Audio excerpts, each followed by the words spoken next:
Fiji, Bharat से दूर एक छोटा भारत। इस पाठ में प्रशांत महासागर के दक्षिण पूर्व में स्थित छोटे छोटे द्वीपों के समूह फीजी में पनप रही भारतीय सभ्यता संस्कृति का सुंदर चित्र प्रस्तुत किया गया है। ब्रिटिश सरकार ने वर्ष 1879 में जिन भारतीय मजदूरों को इस द्वीप पर भेजा था, उन्होंने कठिन परिश्रम से गन्ने की खेती करते हुए भारतीय संस्कृति, सभ्यता और परंपरा को यहाँ की भूमि पर स्थापित किया। भारत की मिट्टी में कुछ अनूठापन है जो कई बाधाओं के बावजूद हमेशा महान आत्माओं का निवास एवं महान कार्यों की प्रेरणा भूमि रहा है। रविंद्रनाथ टैगोर। अब से 100 वर्ष से भी अधिक पूर्व की बात है।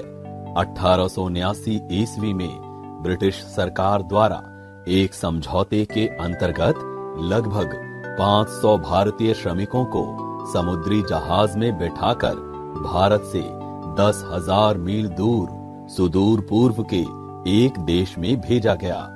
जाने वाले श्रमिक जानते भी नहीं थे कि उन्हें कहां ले जाया जा रहा है। महीनों कष्टों से भरी थकान देने वाली, बीमार कर देने वाली यात्रा पूरी करके भारतीय श्रमिक फीजी पहुंचे थे और वहां ब्रिटिश साम्राज्य के अंतर्गत चीनी उद्योग को स्थापित करने में जी जान से जुट गए थे। शर्तबंदी प्रथा, जिसे एग्रीमेंट कहा जाता था, के अंतर्गत ये लोग गिरमिटिये, जो एग्रीमेंट से बना रूप है, कहलाने लगे। गिरमिट के कठोर दिनों में रामायण की चौपाइयों ने उन्हें साहस दिया। गिरमिट उनके लिए समर भूमि थी। अपने साथ वे भारतीय संस्कृति की धरोहर स्वरूप राम, कृष्ण, हनुमान, शिव आदि से संबंधित भजन, गीत आदि लेकर गए थे। दिन के कठोर श्रम से थकने के बाद रात को विभिन्न समूहों में वे इन्हें गाते थे और भारत से जुड़े रहते थे। सन 1916 तक 60,000 से अधिक भारतीय श्रमिक बनकर फीजी पहुंच चुके थे और उनमें से अधिकांश अपना गिरमिट काल समाप्त कर फीजी में ही बस गए थे। कौन जानता था कि ये अनपढ़ गंवार प्रवासी एक दिन फीजी के सम्मानित नागरिक होंगे। प्रशांत महासागर के दक्षिण पूर्व में सरोवर में खिले कमल के फूलों की तरह सैकड़ों छोटे द्वीप बिखरे पड़े हैं, जिनमें लगभग 343 द्वीपों के एक समूह को फीजी कहते हैं। हरे हरे नारियल के वृक्ष और सुनहले बालू से फीजी का तट घिरा हुआ है। फीजी में सौंदर्य बांटने में प्रकृति ने उदार हृदय का परिचय दिया है। फीजी की कुल जनसंख्या 6.25 लाख ही है, जिनमें भारतीय मूल के निवासियों की संख्या आधे से अधिक है। प्रवासी भारतीयों का इतना बड़ा प्रतिशत विश्व के किसी अन्य भाग में नहीं मिलता। 10 अक्टूबर 1874 को यह देश ब्रिटिश साम्राज्य का अंग बन गया था। ब्रिटिश उपनिवेश बनने से फीजी में शांति और व्यवस्था के युग का आरंभ हुआ। फीजी की अर्थव्यवस्था में गन्ने का विशेष महत्व है। बड़े पैमाने पर गन्ने की खेती होने लगी और चीनी मिलों की स्थापना हुई। शीघ्र ही यहाँ का चीनी उद्योग तेजी से प्रगति करने लगा, जिसकी नींव में भारतीय श्रमिकों का अपार श्रम लगा हुआ था। मातृभूमि से हजारों मील दूर लगभग असहाय स्थिति में रहकर उन्होंने गन्ने के खेतों को अपने खून पसीने से सींचा। आज फीजी एक स्वतंत्र देश है। 10 अक्टूबर 1970 को यह देश स्वतंत्र हुआ था। अब प्रत्येक प्रवासी भारतीय यहाँ का न केवल सम्माननीय अपितु महत्वपूर्ण नागरिक है। देश के सामाजिक, राजनीतिक, धार्मिक तथा आर्थिक सभी क्षेत्रों में इन प्रवासी भारतीयों का पर्याप्त प्रभाव है। आज यह कल्पना का ही विषय है कि यहाँ तक पहुँचने के लिए तथा अपने अस्तित्व को बनाए रखने के लिए कितना कड़ा संघर्ष इनके पूर्वजों को करना पड़ा होगा। जिस प्रकार हिमालय भारत माँ का अडिग प्रहरी है, उसी प्रकार गोस्वामी तुलसीदास का रामचरितमानस फिजी के प्रवासी भारतीयों की भाषा, धर्म, संस्कृति तथा सभ्यता की रक्षा करने वाला प्रहरी है। संघर्ष के कठोर दिनों में मानस की चौपाइयां ही संबल बनी थी। यहाँ गांव-गांव में रामायण मंडलियां हैं। प्रति सप्ताह इनकी बैठक होती है। हनुमान के भक्त भी सर्वत्र हैं। अनेक घरों के बाहर लहराती हुई लाल झंडियां इसकी प्रतीक हैं। दशहरा, दीपावली और होली यहाँ के राष्ट्रीय त्योहार हैं। इन्हें भारतीय परंपरा से ही मनाया जाता है। गुरु नानक जन्म दिवस, ईद तथा पोंगल भी यहाँ मनाए जाते हैं। फिजी में अनगिनत मंदिर हैं, जिनमें भव्यता कम व श्रद्धा अधिक मिलती है। टीन की छत के अनेक प्रसिद्ध मंदिर फिजी में हैं।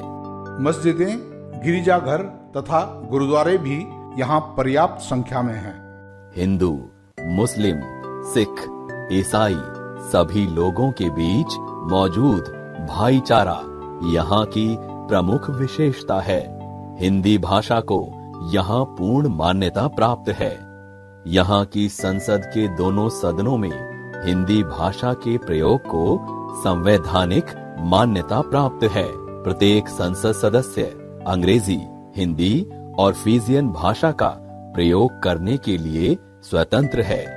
पहली से 10वीं कक्षा तक हिंदी की शिक्षा दी जाती है। फिजी के स्कूलों में पढ़ाई जाने वाली अधिकांश हिंदी की पाठ्य पुस्तकें फिजी के हिंदी विद्वानों द्वारा तैयार की जाती हैं तथा उनमें संकलित अनेक रचनाएं भारतीय साहित्यकारों द्वारा रचित होती हैं। यहाँ हिंदी के लगभग 5 समाचार पत्र निकलते हैं। हिंदी कवि पंडित कमला प्रसाद मिश्र फिजी के राष्ट्रीय स्तर के कवि हैं, जिनकी शिक्षा दीक्षा भारत के वृंदावन के गुरुकुल में हुई है। फिजी में आपको भारत के अनेक प्रांतों का अद्भुत मिश्रण दृष्टिगत होगा। प्राकृतिक सौंदर्य तथा हरितिमा कश्मीर की याद दिलाती है। पानी के किनारे नारियल के असंख्य पेड़ केरल की, फिजी निवासियों का पहनावा तमिल वासियों की, अल्लाह की गूंज राजस्थान की, कबीर तथा तुलसी के पदों की सेस्वर प्रतियोगिताएं उत्तर प्रदेश एवं बिहार की और राजधानी सुवा में मनाई जाने वाली मिस हाइबिस्कस सौंदर्य प्रतियोगिता गोवा की याद दिलाते हैं। परिश्रम में फिजी वासी पंजाब वासियों का मुकाबला करते हैं तथा सादगी में महाराष्ट्र एवं गुजरात वासियों का। ऐसा नहीं है कि फिजी केवल परंपराओं का ही देश है। यह देश अत्याधुनिक सोच वाला भी है। प्रतिवर्ष लाखों की संख्या में पर्यटक यहाँ पधारते हैं, जिनके लिए अत्याधुनिक होटल आदि भी फिजी में हैं, जिनमें हर तरह की सुख सुविधाएं उपलब्ध हैं। सड़कों पर दौड़ती हुई कारों में नवीनतम मॉडलों की अनेक विदेशी कारें नजर आती हैं। बाजारों में यूरोप, एशिया तथा अमेरिका की निर्मित आधुनिकतम वस्तुएं सर्वत्र उपलब्ध हैं। विज्ञापनों की शैली भी आधुनिक है। फिजी का नादी एयरपोर्ट विश्व प्रसिद्ध है। फिजी की अपनी विमान सेवा भी है। फिजी में यात्री रेलगाड़ी नहीं है, अपितु सर्वत्र रेल की पटरियां बिछी हुई हैं, जिन पर गन्ने से भरी ट्रॉलियां खेतों से चलकर विशालकाय चीनी मिलों तक पहुंचती हैं। समुद्री यात्रा के लिए मोटर बोट से लेकर जहाज तक सभी यहाँ उपलब्ध हैं। आम यात्री के लिए टैक्सी कार की सुविधाजनक व्यवस्था है। रंग बिरंगे वन, फूलों से लदी हुई डालियां, खुली हुई हरियाली के अतिरिक्त पर्यटकों के लिए अनेक दर्शनीय स्थल भी यहाँ मौजूद हैं, जिनका संबंध प्रकृति से ही है। जैसे एक पर्वत पर चट्टानों द्वारा स्वतः बनी हुई पिता पुत्र की मूर्ति, एक झील में तैरता हुआ द्वीप तथा एक पर्वत पर स्वयं प्रकट हुई शिवलिंग की मूर्ति। संचार के सभी आधुनिक माध्यम फिजी में हैं। चलचित्र, दूरदर्शन तथा रेडियो यहाँ भी लोकप्रिय है।